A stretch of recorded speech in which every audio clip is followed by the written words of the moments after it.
Hello, this is Dr. Aeronautics, and welcome to Norsden Land to Neso, actually episode 38, where we are going to launch something into space and actually do something with it, as opposed to just a brick being launched into space. We're actually launching something that's going to do something useful. It's a atmospheric probe, a science package.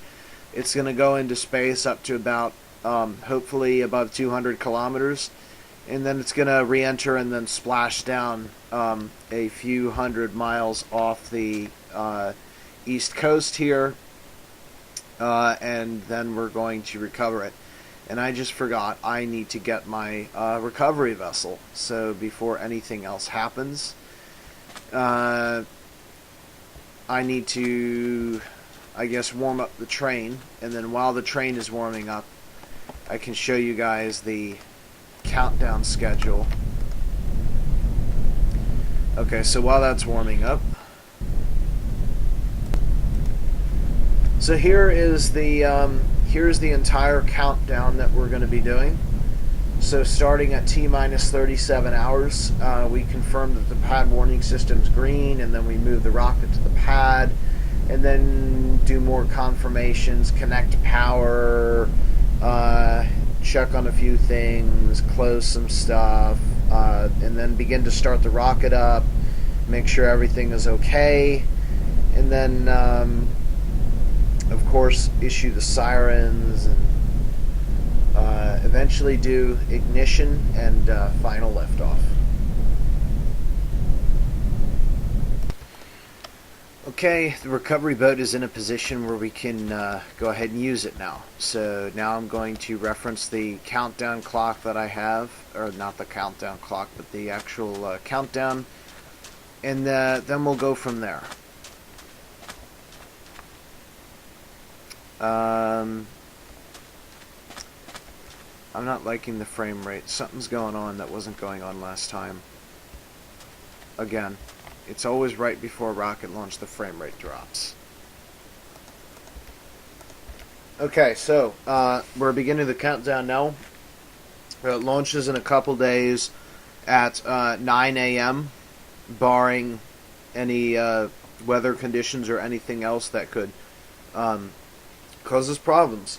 So, T-minus 37 hours activity. Confirm that the pad warning system for pad 20 indicates green. And it does, so we can continue with the countdown. Check. Next is to move the integrated rocket to the launch pad at T-minus 36 hours. Let's see how we want to do this.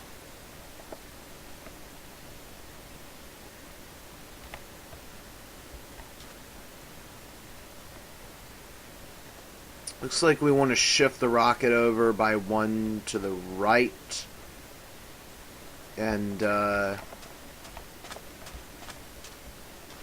shift it one to the right, and we can come down like at least 4. You know what I'm gonna do is put a buffer in just in case. That is incredibly weird.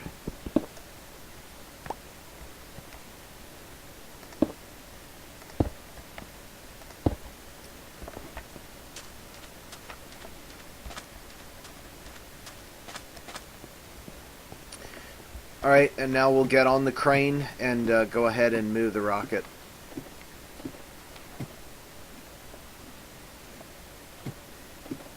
And the moves are 1 over, a lot forward, and like down 4 or 5, down 5. So that should work. Down 5 should work. Let's just confirm we have the rockets. So we'll target 1225 for this axis. Next we can go down by 5, so we'll go down to 93. Stop. 91 is too low.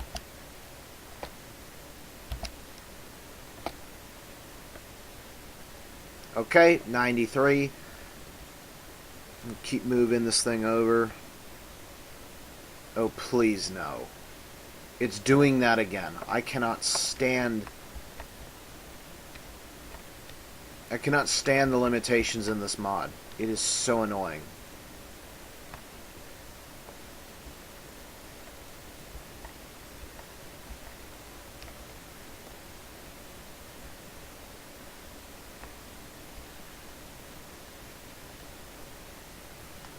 Okay, it's not going to let us over for some dumb reason.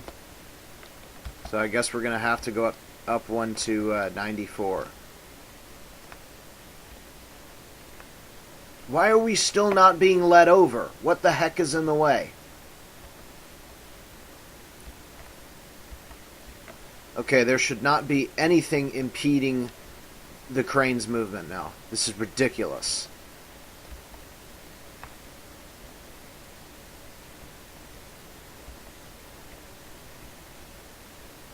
Okay, looks like we finally almost have it.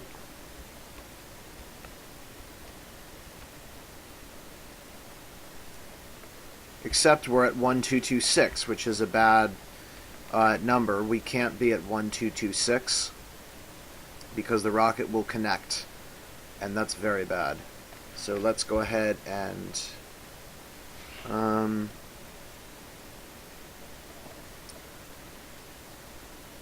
actually 1226 looks alright from this angle.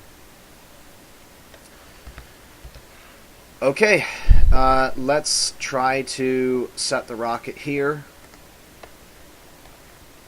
Perfect, I think.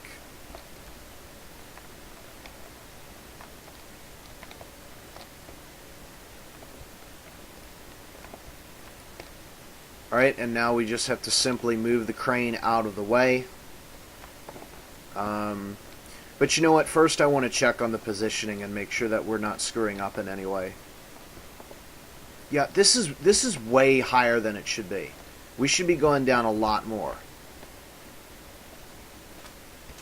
Terrorist, I'm on the run. Alright, we're going to have to delay the countdown until the next morning. Okay, so we need to move down 4 if possible, but at least 3. Wow, we cannot move down at all. Why can we not move down at all? There is nothing on the launch pad. Nothing at all. Unless by chance something down there is taking up more than one block, which I highly doubt, because I cannot understand why. Go down. Why will it not go down? This is so stupid.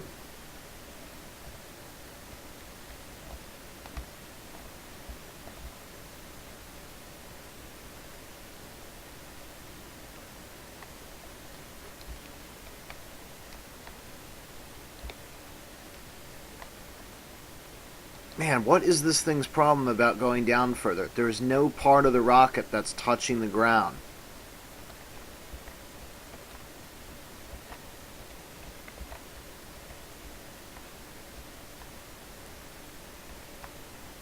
Stupid thing.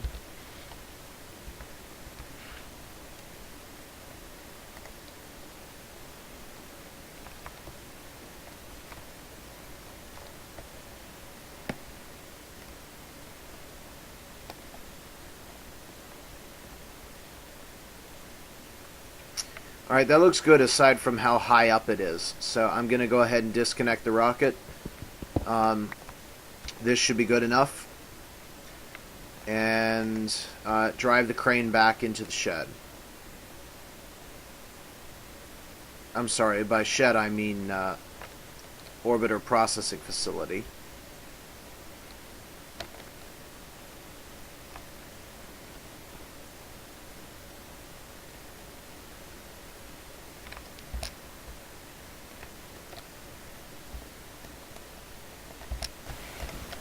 Okay, so I've successfully parked the crane inside the orbiter processing facility.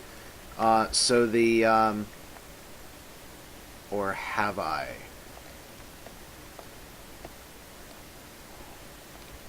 I have unsuccessfully parked... I have majorly unsuccessfully parked this in the vehicle assembly building.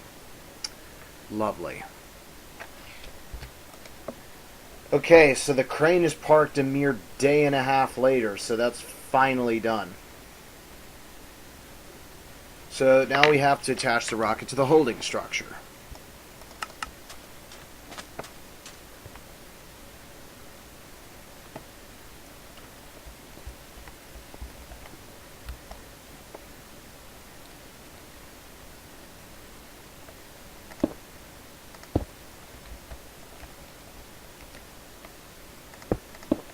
So I know this isn't going to exactly connect, but basically the idea is to not connect completely, because then we'll have problems when we try to move it off the pad afterwards.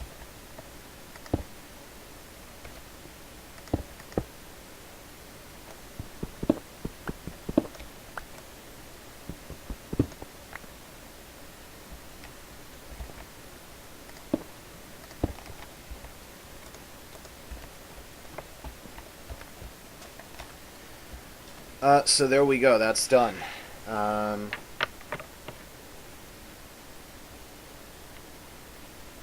The next thing we have to do is position the recovery vessel. And since it's getting dark, we'll do that tomorrow. The recovery vessel is supposed to be positioned at T-minus 6 hours, so that should work out just fine. Okay, so range is 200 nautical miles. So we have to express that in terms of statue miles. So the expected range is 230 miles-ish. Azimuth is going to be 090 degrees. So the expected splashdown point is negative 4956. 1457. So that is the location that we're going to drive the ship to. It is an incredibly low chance that we will actually wind up impacting the ship with the rocket, simply because there's so much space out there and something's going to make it fly off a course. Anyway, here's our recovery vessel. We're going to pilot it out to the location, which is most likely going to be between the second and third pair of islands. That is about as far out as I'm expecting it to go. But nevertheless, we're going to position it using the coordinate system, because we want to... Important rule when dealing with space stuff, never assume anything. Oh dear. Crap. Yeah, so apparently Volts really, really, really hates universal cable. Okay, here we are at the proper X495, or the Z4957, and we're going out to 1457 on the map. Yeah, okay, here's the second pair of islands, actually. 1457. Oh wow, we're actually going to come really close to impacting this island.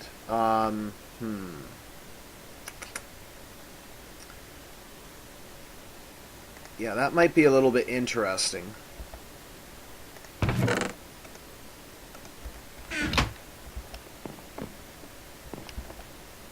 So yeah, this is the second pair of range islands. Yeah, the only thing on this island is radar stuff. There's no actual people living on it. What the heck is this thing? Oh, it's oil.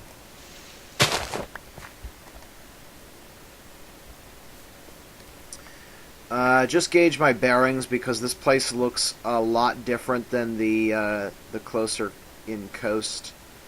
So this is the North Island, and then that's the South Island. Okay. Recovery vessel is positioned. So I'm going to move back to land, and then upon retrieval time, we will pilot the craft to recover the science package. And I'm going to hate trying to recover it, because if we go inside and outside, whenever that universal cable despawns, it gets very, very, very angry, which is a little bit unfortunate.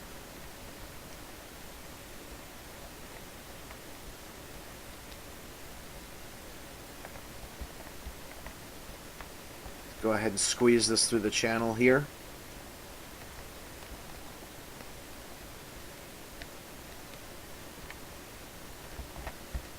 And park it right here in the canal.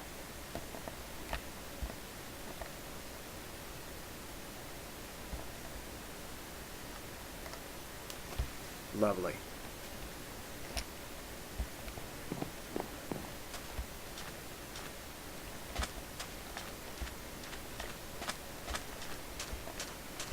Important lesson of looking both ways before crossing the train tracks. Okay, we should now be ready for the T-minus 6 hour mark. I'm going to add in a little bit of a hold, so we're going to, before the T-minus 5 minute hold, we're going to have a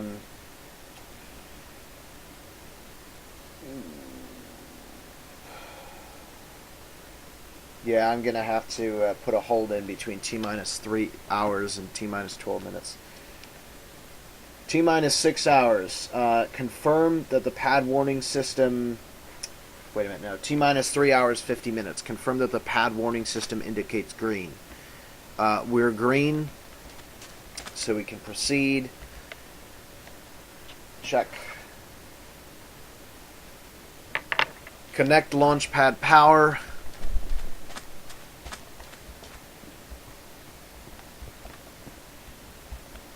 At T-minus 3 hours, 40 minutes. Launch pad power has been connected. Proceeding to connect the launch pad logic circuits, T-minus 3 hours, 36 minutes.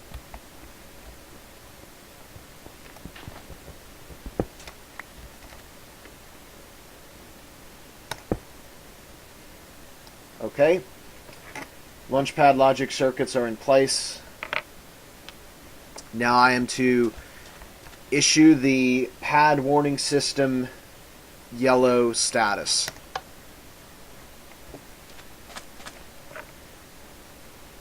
T-minus 3 hours, 30 minutes. Confirm that the pad warning system indicates yellow.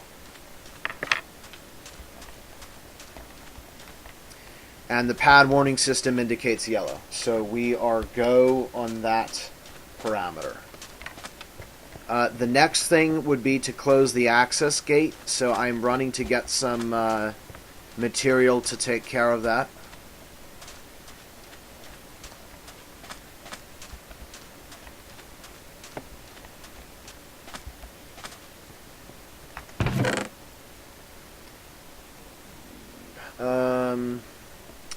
Personally, I don't see a problem with using cobblestone.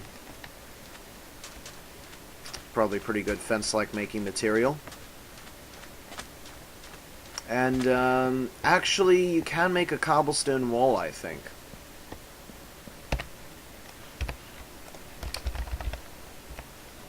Yes, you can. Okay. Now the real question will be, can you jump over it? Because that's going to really determine it. So I'm going to go test that. You cannot jump over it, and it is incredibly cheap. So guess what? We're using it.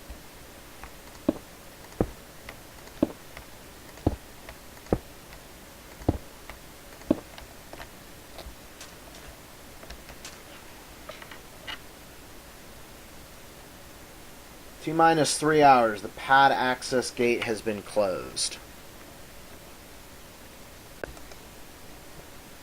So now we're going to enter the hold and wait to the T-minus 12 minute mark where we pick up with the count. So I'm going to bed. And I guess we'll be starting in the morning. This stuff really shouldn't be being stored in the vehicle assembly building. Wow, I gotta label these things. That's the orbiter processing facility. Or the future orbiter processing facility. Right now it's just a vehicle assembly building. I've just circumvented myself. That's really weird. Oh, that's worth a picture. That is worth a picture. If I can try and get this to... whatever. Okay, see you all in the morning. In the AM. Okay, folks, coming up on the T-minus 12 minute mark.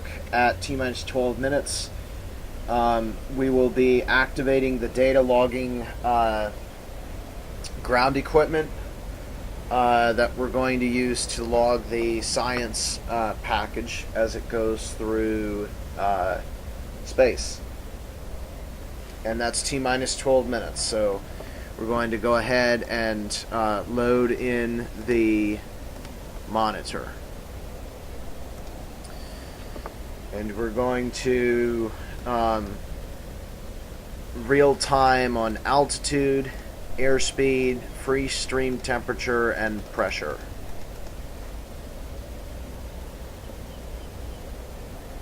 We should be all set up now to do a science package ground test. We're going to test the thing at T-minus 10 minutes.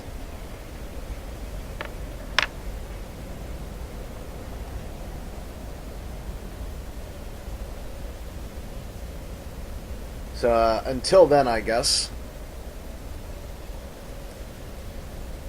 And in 5, 4, 3, 2, 1, mark. T-minus 10 minutes and counting. I'm now starting the science package ground test. We should be now seeing data streaming across. So we're seeing a temperature of 280 degrees Kelvin, which is reasonable. 7 degrees, 8 degrees Celsius. Yeah, that should be correct. I'm seeing a pressure around 101 kilopascal. That's also correct. An airspeed of approximately 0, which is what we want, and an altitude of maybe that's a so if this is in 0.1, that should be 100 meters, maybe 10 meters. So that is good as well. The altitude is actually derived using onboard algorithms. There's no real way to just say, I'm at such and such altitude. It's technically derived from pressure and temperature and calculated on board and then relayed to the ground. So we have a successful science package ground test. So I'm going to stop the data right now and go ahead and reset.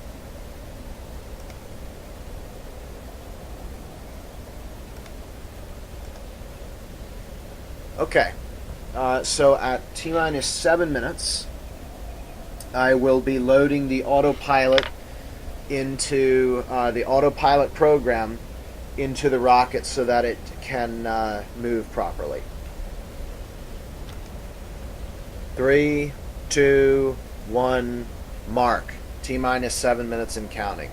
So I'm going to input the script command. Now, I know this autopilot isn't typically used for this craft, but I'm being cheap and it works. So, autopilot's been loaded. T-minus 6 minutes and 30 seconds. Going to configure the altitude program. Just redundantly, alt equals 300 E3, and we should see that go through with no error. Excellent. And again, the azimuth, but the azimuth, like the altitude, is correct. We're using those exact same parameters. This is just mission assurance. So T-minus 6 minutes and counting. Azimuth equals 90 radians. Or 90, I believe it's 90 degrees, convert to radians. Anyhow, that has been the configure of the azimuth program. So at 5 minutes, we will go into a hold for final countdown and liftoff. 3, 2, 1, mark. T-minus 5 minutes and holding.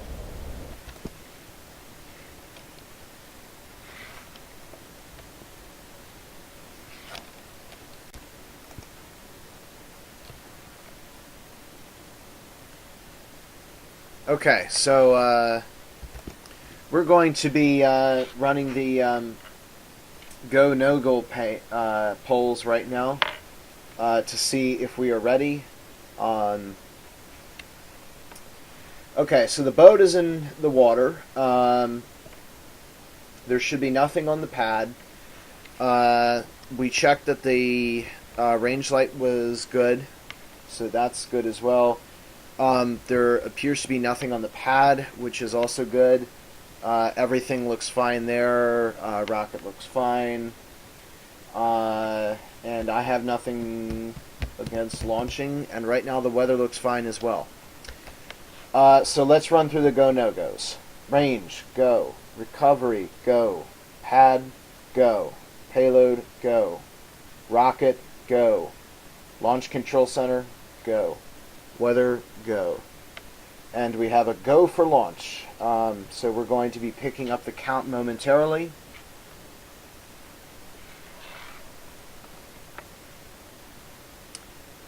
Picking up the count on my mark. 3, 2, 1, mark. T-minus 5 minutes and counting. I'm now issuing the T-minus 5 minute pad warning.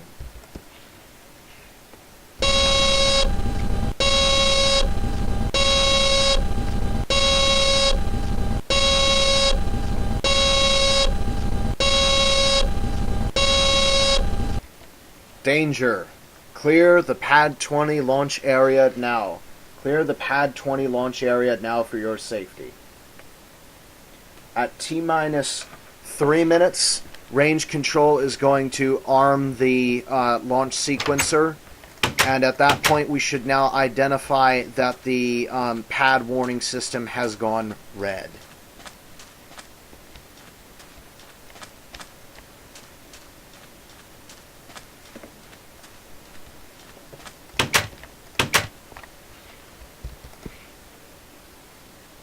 Three minutes and 15 seconds. 3 minutes and 10 seconds. 5, 4, 3, 2, 1. Arm.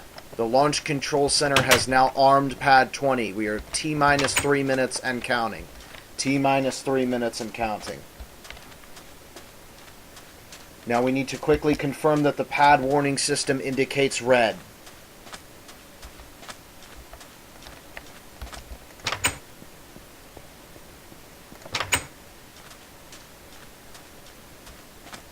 Confirmed. Pad warning system of 20 indicates red. We're almost ready to issue the T-minus 1 minute warning.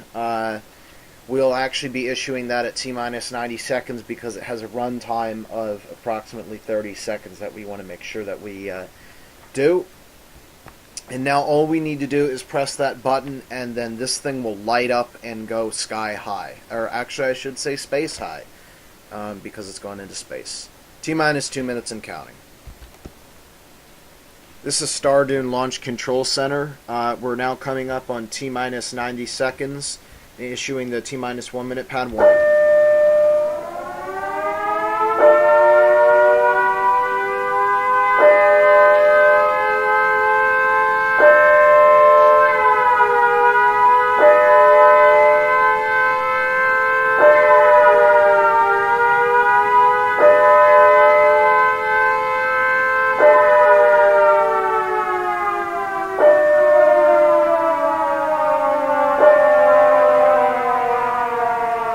minus 1 minute.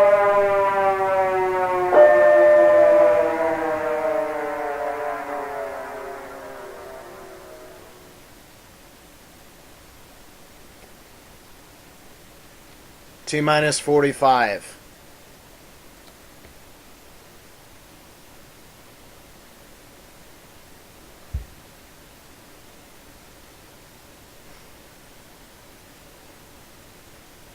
T minus 30. At T0, we will be issuing the launch sequence through the autopilot. T minus 20. 15. T minus 10, 9, 8, 7, 6, 5, 4, 3, 2, 1. Ignition. And we have liftoff. The vehicle has cleared the tower.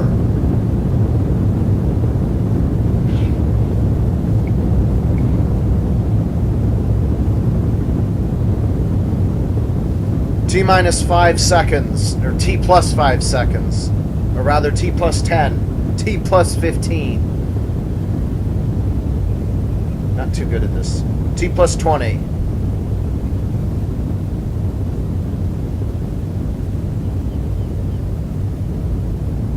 Plus 30. I'm receiving telemetry from the rocket now. It looks like the we're right on the line for nominal ascent into space. Plus 45 seconds.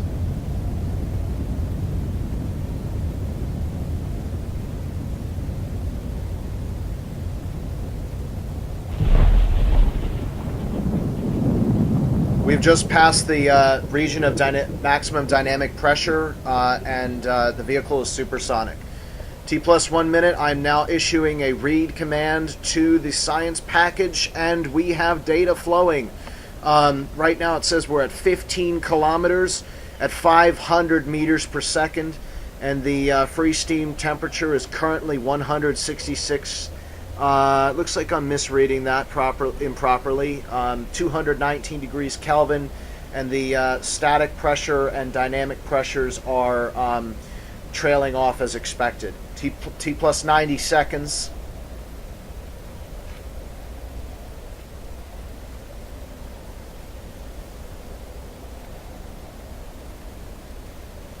And now we just sit and wait and hope that this thing continues to feed us data.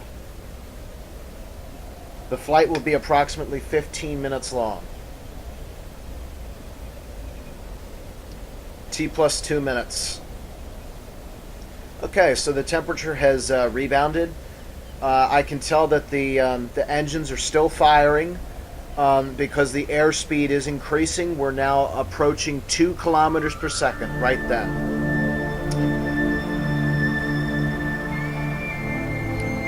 And we have engine cutoff, as confirmed by the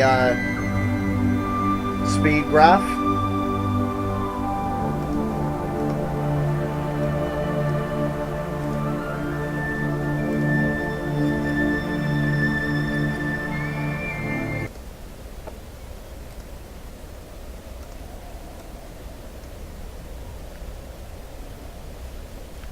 We are now above 100 kilometers in altitude. The free steam temperature has taken off. We are now about 800 degrees Kelvin.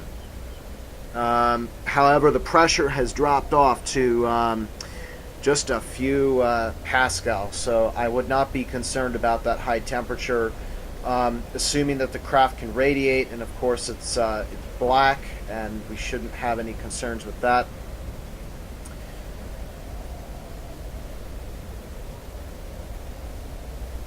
We're now 3 minutes and 25 seconds into the flight, just past 210 kilometers in altitude.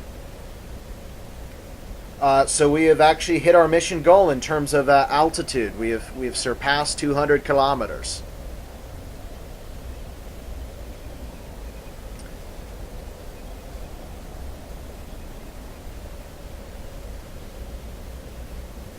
At any minute now, the pitch autopilot should time out and it should be complete. It looks like the free stream temperature has kind of maxed off around 1100 degrees Kelvin, or about 900 degrees centigrade.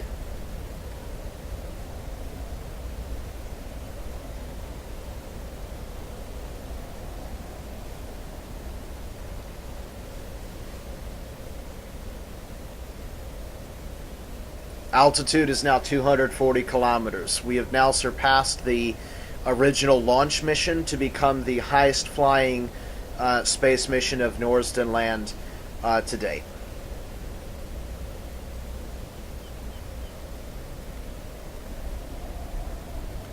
Airspeed is now fallen off to approximately 800 meters per second.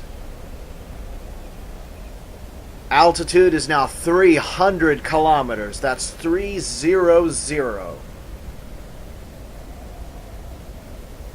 It seems the rocket has performed a lot better than expected, and I'm going to have to do some range estimations in order to determine where our splashdown point is going to be, if that's going to change.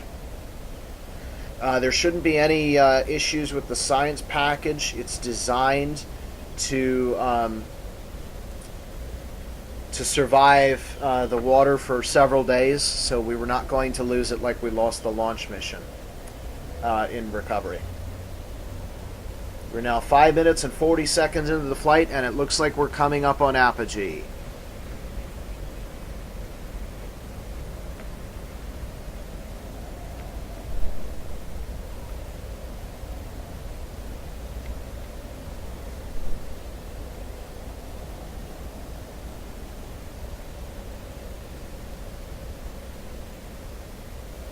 Airspeed now approximately 20 meters per second.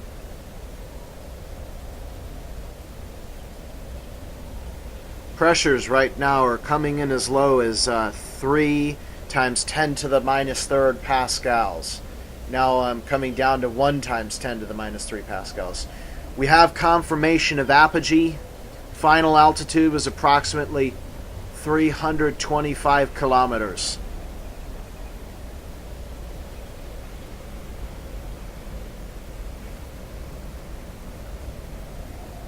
Okay, and the hold altitude, or rather hold attitude program has been initiated. Speed has now since bottomed out and is now rebounding.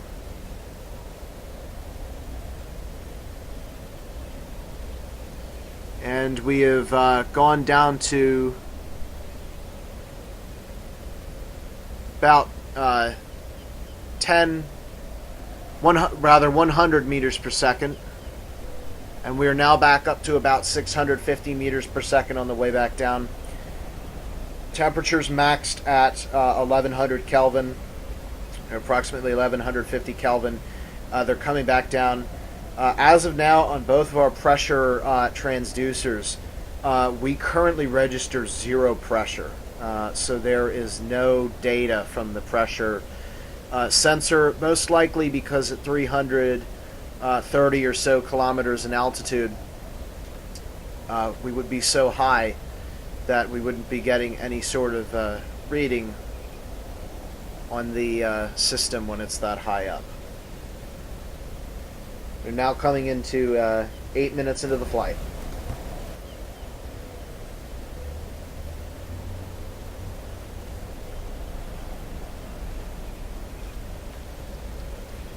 Just need to check on something really quick while the flight's going on. Okay, we're sealed in. Just to double check that. Now back to the data. I heard something moving around. I just wanted to make sure it couldn't get inside. Should be looking at re-entry very soon. Looks like we're coming down to about 230 kilometers. Speed has now gone up to 13, almost now 1,400 meters per second. 1,400 meters per second now. Free stream temperature is now going below 1,000 degrees Kelvin, and we have a static pressure reading again. So the autopilot has timed out in perfect timing just for re-entry. We're coming down at 180 kilometers now. We should be expecting re-entry anywhere between 180 kilometers. Just to clarify on that, between 100 kilometers and 80 kilometers. Dynamic pressures are shooting up as expected, so there's no concern with that particular instrument. We're now 9 minutes and 30 seconds into the flight. Back down through 160 kilometers. Now, at some point, it is expected that we're going to lose data as the vehicle re-enters and goes over the horizon. We will be losing it on. We will be losing it on the radar. So at 90 kilometers, we should be expecting our speed to begin decreasing any moment now. Temperatures have rebounded, and our dynamic pressures are now above 1 kilopascal. We are now re-entering as visible. We are actually visible. Speed is now coming down 2 kilometers per second. Wow, we're really burning up. I hope that science package can survive. Okay, 1,000 meters per second. We're at about 6 kilometers now. Boy, that is impressive. 10 minutes and 40 seconds. Okay, temperatures are now leveling off. We're down to 200 some degrees Kelvin, which is expected. Looks like re-entry is complete. Our acceleration is leveling off now. We're at T plus 11 minutes now into the flight, and our altitude is now down to about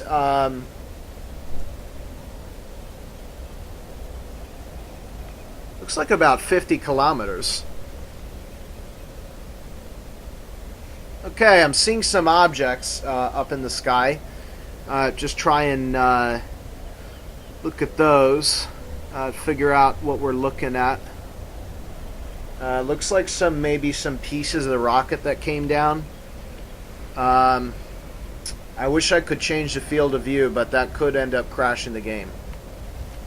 Now there's something else visible. Looks like we have a drogue cover off, indicating that the parachutes have opened, and that's looking very good.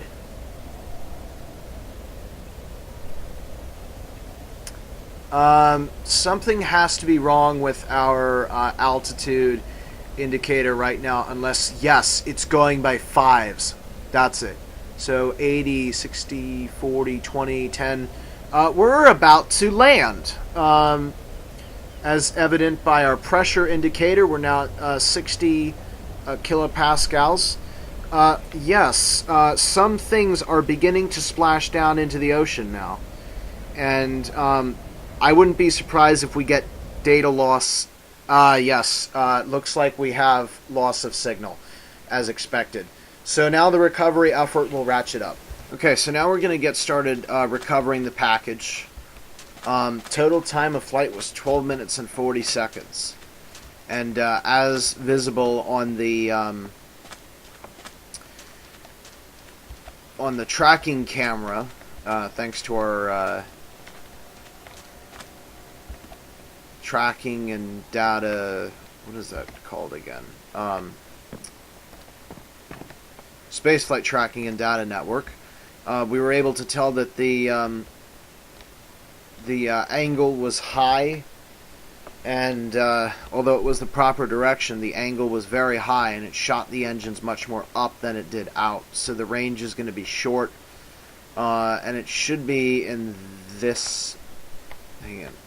This bearing right here. So we can go forward until we spot it.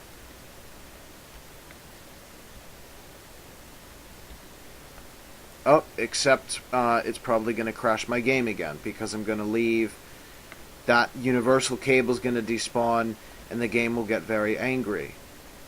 Hey, what is that? Is this thing from space? Watch it crash my game, like, right before I get up to it.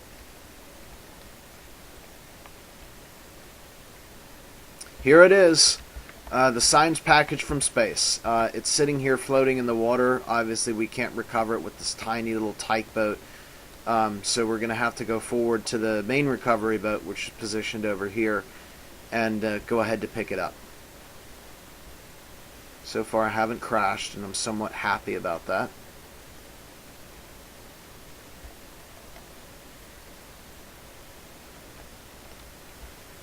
I'm curious to know how I was expecting to get back on that boat.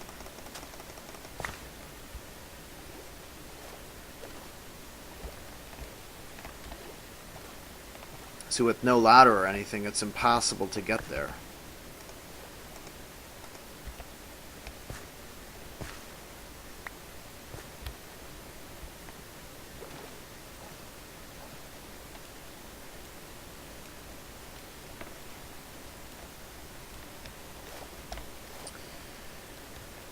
Okay, so we're going to tow the thing from the stern of the ship. So I'm going to add a tow line right there, and that is what we're going to use. So we're going to hook up to the thing.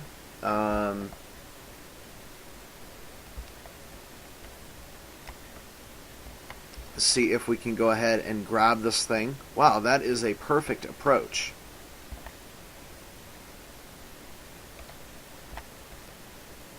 So, if you want a quick recovery crew, like the NASCARs of recovering spacecraft, call the Norsden Land people, because they are super fast. Oh my gosh, the frame rate all of a sudden.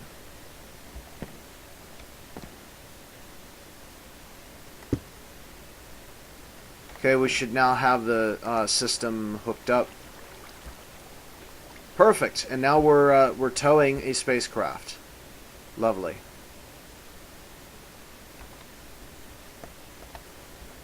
So earlier when I was constructing the launch pad, I forget if whether or not I recorded this, but I started. Oh no, there it is. Something in the water made me lag at like 3 FPS, and it would happen whenever I got near the spot that I had recently parked my boat, and it was driving me absolutely insane. I have no idea what caused it, but it stopped, and I'm so glad that it stopped. Except it seems to be going on right now. No, not really, because it was actually worse than this, if you can believe that. Is this where I had...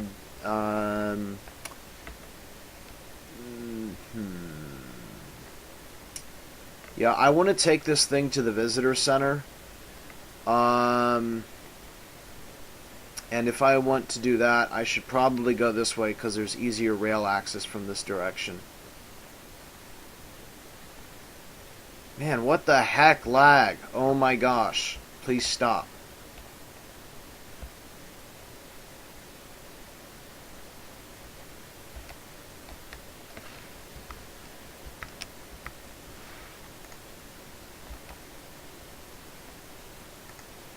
Cannot decompile zip here.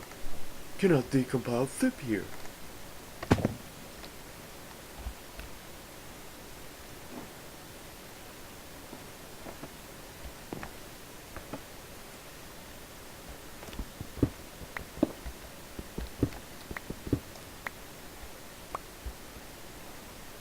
Hey Minecraft, you might want to maybe do something about this horrible lag.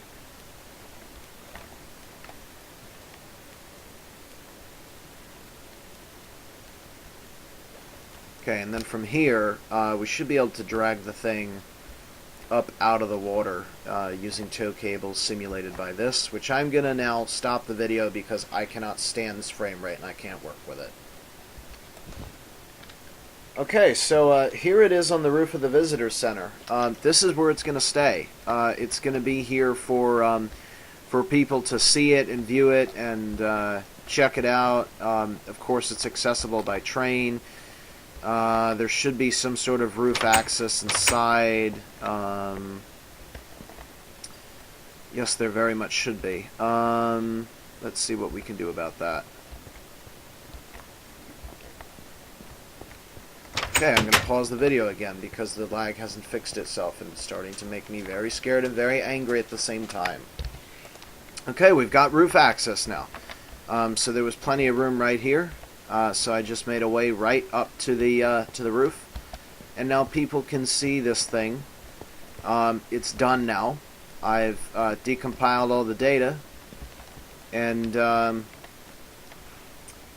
guess we'll close with about 2 or 3 images that were taken by the spacecraft. So, yep, this has been Dr. Aeronautics with the Beach 1 mission, which is now under our belts. And I will see you guys next time, where we man the manable craft and do the Beach 2 mission, in which we sit inside the spacecraft, isolate ourselves from the environment, and simulate the mission and get used to the controls before actually doing it in Beach 3. So I will see you guys next time. Bye.